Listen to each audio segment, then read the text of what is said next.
अस्सलाम वालेकुम students. First year chapter 1 basics of information technology का हम लास्ट क्वेश्चन करने जा रहे हैं एएलपी के थ्रू। लास्ट क्वेश्चन ये है आपका जो वहाँ पे लिखा होगा सिस्टम डेवलपमेंट। तो आपकी कीबोर्ड की जो आप यूज़ कर रहे हैं SDLC का मतलब भी सिस्टम डेवलपमेंट ही है, यही आपने करना है।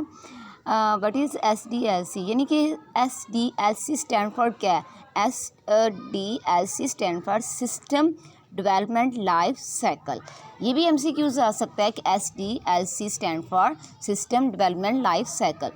अब इसमें क्या होता है? It is a set of different steps that are perform to develop a system. यानी कि आपको कोई प्रोजेक्ट दे दिया, कोई सिस्टम दे दिया। फॉर एग्जांपल मेरे पास एक कस्टमर आता है कि आपने मुझे कंपनी का ये बना देना, प्रोजेक्ट बना देना है, या मेरी ये मैंने न्यू ऑर्गेनाइजेशन बनाई है, कंपनी बनाई है, ये अदारा बनाया, तो मुझे एक सिस्टम यानी एक सॉफ्टवेयर बना दें, सिस्टम बना दें। तो अब देखिए, मैं ऐसे तो नहीं बना दूँगी ना, कुछ स्टेप्स होंगे उस सिस्टम के। तो वो क्या कर रहा है? परफॉर्म कर रहा है डेवलप। SDLC एक सिस्टम को डेवलप करने का एक साइकिल है। उस साइकिल के अंदर कुछ स्टेप्स हैं।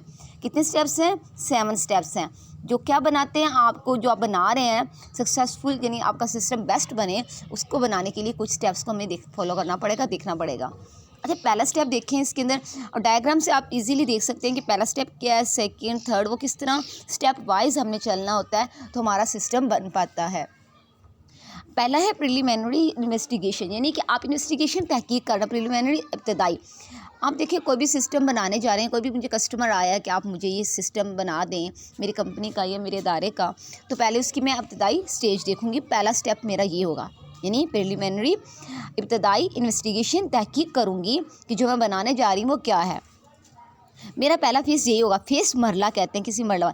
मेरा पहला स्टेप यही होगा कि मैं इन्वेस्टिगेट करूँगी कि सिस्टम के अंदर क्या क्या चीज़ें आइडेंटिफिकेशन करनी है, इसके अंदर इसकी स्कोप क्या है, इसकी अगर कोई बना प्रॉब्लम्स आती है तो इसकी अल्टरनेटिव, इसके सॉल्यूशंस क्या हैं।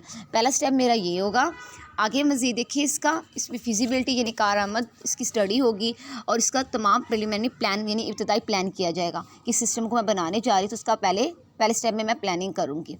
उसके बाद मैं उस सिस्टम को क्या करूँगी? एनालाइज में तज्जिया करना, देखना।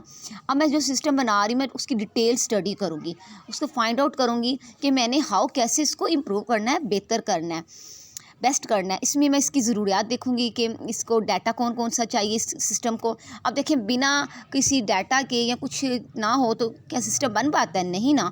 तो नीड यानी इसकी ज़रूरियात क्या है, इसके डाटा गैदर कौन से मैंने इकट्ठे करनी है, डाटा को एनालाइज करना है, और मैंने बाकायदा पूरी एक तज्जिया किया है, उस पर गौर व फिक्र करना कहते हैं, रिपोर्ट बना ली है मैंने। उसके बाद थर्ड स्टेप में है सिस्टम को डिज़ाइन करने जाना है। सिस्टम को क्या करना है? हमने अब डिज़ाइन करना है। दो तरह से, लॉजिकल एंड फिजिकल, यानी कि अंदर उसके डाटा डालना है हमने लॉजिकली, और फिजिकल उसका स्ट्रक्चर भी हमने देखना है ऑफ न्यू सिस्टम। आप आके हाउ न्यू सिस्टम विल, यानी कौन कौन सी इसकी रिक्वायरमेंट है, उसका मैं डिज़ाइन करने जा रही हूँ, उसके अंदर डाटा एंटर करने जा रही हूँ, एंट्री है फिजिकल लॉजिकल थ्रू मॉडल के अंदर। तो मैंने उसकी रिक्वायरमेंट देखनी, क्या क्या उसकी ज़रूरियात हैं जिसके अंदर जो मैंने डाटा को डालना है, जिस डाटा को मैंने डालना है उसके अंदर। उसके बाद है डिज़ाइन करने के बाद कोडिंग जो फेज़ है उसमें आप क्या करते हैं? प्रोग्राम राइट करते हैं। यानी कि आपने जैसे 2+2 दे रही है इज इक्वल टू 4 आंसर आ रहा है, कोई भी सिस्टम बना रही है उसके अंदर आपने ये प्रोग्राम डाला है, या कोई भी आप कुछ भी डालती हैं, तो आप क्या समझती हैं कि 2+2 इज इक्वल टू 4 आ गया। इक्वल टू के पीछे क्या हुई है? प्रोग्रामिंग हुई है, कोडिंग हुई है, यानी कि एक प्रोग्रामर ने क्या किया? एक प्रोग्रामिंग कोडिंग की है, देन आपका आंसर 4 आया है। यानी कि सिंगल प्रोग्रामर और टीम ऑफ प्रोग्राम्स, यानी कि या तो एक प्रोग्रामर भी हो सकता है, या हम टीम भी हायर कर सकते हैं जो डेवलप करेंगे इसके अंदर मुख्तलिफ टूल्स यूज़ करते हुए, यानी इसके अंदर प्रोग्रामिंग करेंगे। इसमें क्या होगा? हमारा जो होगा टाइम भी लगेगा इस फेस के अंदर। देखें ना, ऐसे तो प्रोग्रामिंग नहीं ना हो जाएगी, टाइम भी लग रहा है, बजट भी लग रहा है, यानी कि सिस्टम को कंप्लीट करने में, मुकम्मल करने में एफर्ट भी हो रही है हमारी। टेस्टिंग, अब देखिए, कोडिंग भी हो गई, डिज़ाइन भी कर लिया गया, अब सिस्टम को टेस्ट करना है। ये बहुत ज़्यादा इंपॉर्टेंट स्टेप है टेस्टिंग। देखिए, आप कोई भी सिस्टम बनाते हैं, अगर कोई यूज़र आया है या कोई भी कस्टमर आया आपके पास, आप सिस्टम बना के दे देते हैं, टेस्ट नहीं करेंगे, देखेंगे नहीं कि आपने जो सिस्टम बनाया क्या वो उस पर काम हो रहा है कि नहीं हो रहा, उसको चेक नहीं करेंगे। तो क्या होगा? टेस्टिंग जो होगी इस तमाम पूरे सिस्टम को जो हम बनाने जा रहे हैं उसको, टेस्टिंग बहुत ज़्यादा इंपॉर्टेंट स्टेप है। इसमें हम देखेंगे कि कौन कौन से एरर्स हैं जो हमने, कोई मसले मसाइल हैं जो हमने रिमूव करने हैं इस सिस्टम के, यानी जो हम ये टेस्ट करने जा रहे हैं सिस्टम। उसके बाद है इम्प्लीमेंटेशन का मतलब है सिस्टम में लागू करना।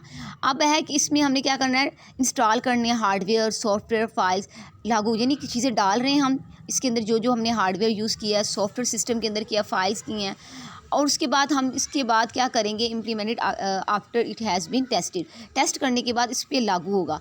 इसको हम दूसरा नेम क्या कर सकते हैं इम्प्लीमेंटेशन को, सिस्टम कन्वर्जन। यानी कि अब आपने सिस्टम को बना लिया, टेस्ट भी कर लिया, एरर्स भी रिमूव कर लिए हैं। अब आप इस तरह नहीं करेंगे, कस्टमर को बुलाएंगे, आ जाएँ आप, आपका प्रोजेक्ट या सिस्टम मैंने बना दिया है, आके ले जाएँ। पहले मैं इसको चलाकर भी देखूंगी, वो मुझे पे कर रहा है इस सिस्टम के लिए, वो मुझे पैसे दे रहा है, तो मैं पहले इस पर लागू करूँगी। इम्प्लीमेंटेशन होगी ना, यानी कि लागू करके देखूंगी कि ये जो मैंने सिस्टम बनाया है, जो जो फंक्शन मैंने डाले हैं, जिसको मैंने डिज़ाइन किया, कोडिंग की है, तो क्या ये सही काम कर रहा है, या किसी कंपनी का या किसी भी इदारे का, स्कूल का, किसी भी सिस्टम बनाया गया, सॉफ्टवेयर बनाया गया, प्रोजेक्ट बनाया गया, तो क्या ये काम कर रहा है कि नहीं कर रहा। तो मैं उस पर क्या करूँगी, काम भी चेक करके देखूंगी उसको, उस पर लागू। तो देन अब वो काम हो चुका है। उसके बाद इसका लास्ट स्टेप है 7 मेंटेनेंस, यानी मेंटेन करना is a process checking the working of the system, it is very important. आप यानी बहुत अहम है कि ये यकीन दिलाना सिस्टम के फुलफिल ऑब्जेक्टिव का मतलब है मकासद, जिस मकसद के लिए ये सिस्टम बनाया गया, क्या फुलफिलिंग है वो ऑब्जेक्टिव्स इसके अंदर, हमने इंश्योर ये यकीन दिलाना है, मेंटेन करना है।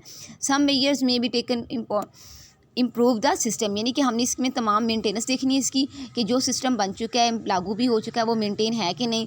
अगर कोई प्रॉब्लम है तो वो इस correcting the problem in the system, update करना है हमने सिस्टम को, कि जो जो इसकी रिक्वायरमेंट है, न्यू रिक्वायरमेंट अपडेटिंग हम चेंज भी कर सकते हैं। Improving the working of the system, और हमने बेस्ट देखनी है इसकी, जो हमने मेंटेन करने के बाद मेंटेनेंस इसकी, कि ये हमें जो काम कर रहा है सिस्टम वो बेस्ट कर रहा है, उसकी रिक्वायरमेंट अपडेट कर सकते हैं हम जो जो ज़रूरत के अकॉर्डिंग, और उसकी करेक्टिंग देखनी है। बच्चे ये आपका चैप्टर 1 कंप्लीट हो चुका है ALP के थ्रू। इसमें आपने जो है जो जो अपने टॉपिक किए हैं उसी से रिलेटेड क्वेश्चन आपने जो होंगे, जो लिंक करते होंगे, वो आपने एक्सरसाइज में से करने हैं।